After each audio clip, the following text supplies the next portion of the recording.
Well, if you're thinking about selling or buying a home, a lot has changed because of the new National Association of Realtors settlement. So we're here with broker associate Cindy Tomasetti of Engel and Volkers to explain those changes and how those rule changes might affect how you buy and sell a home. So great to see you again. Thanks for joining us. You too. Thanks so much for having me. Of course. I'm so glad you're here too, because when stuff like this happens, it can be so confusing. So what has changed exactly regarding this new settlement?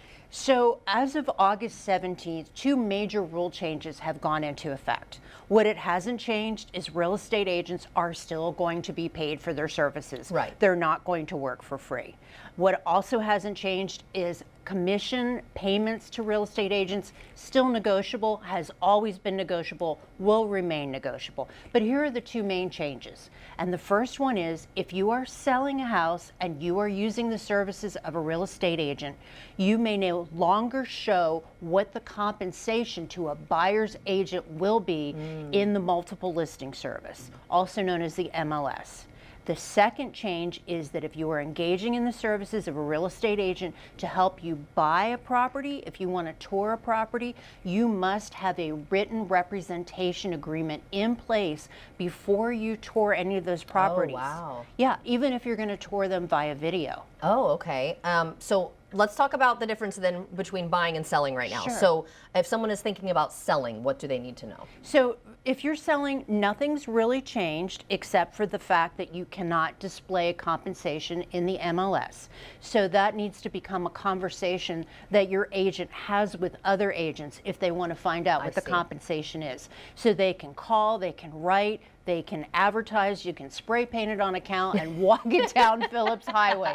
It just cannot go in the multiple listing service. I see. And multiple listing service is a database that is used in a particular area that shows not only the homes that are for sale by agents, but it's also a resource that agents who are looking for that perfect home for their buyers go to find out what's for sale. So that's going to be the change for home sellers. Okay, what about buyers? So for buyers, like I said, they have to have a buyer's representation agreement in place before they see a house.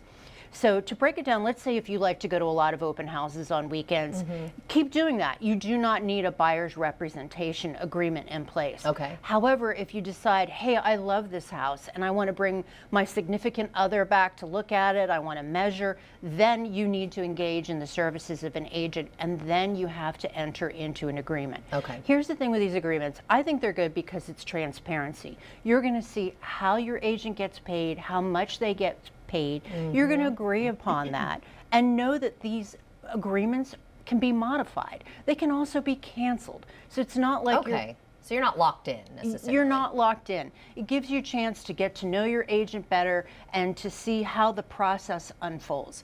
And know that, like I said, it's always negotiable. I just had a sale, I have a sale in process right now where the seller had to net a certain amount from the sale of her property, and the buyer only had so much to pay for that property.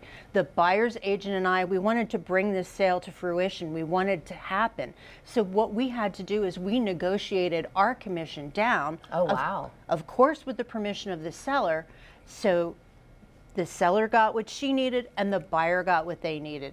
So again, it's always been negotiable. Wonderful. So this is something to always ask about when you're going through the process. Right. And so if someone wants more information on this specifically, where should they go? On this specifically, if you're in Florida, floridarealtors.org, great resource. You can look at all these forms. You can get these forms from your agent, but you can also look at these forms. You can look at the details about how this is rolling out.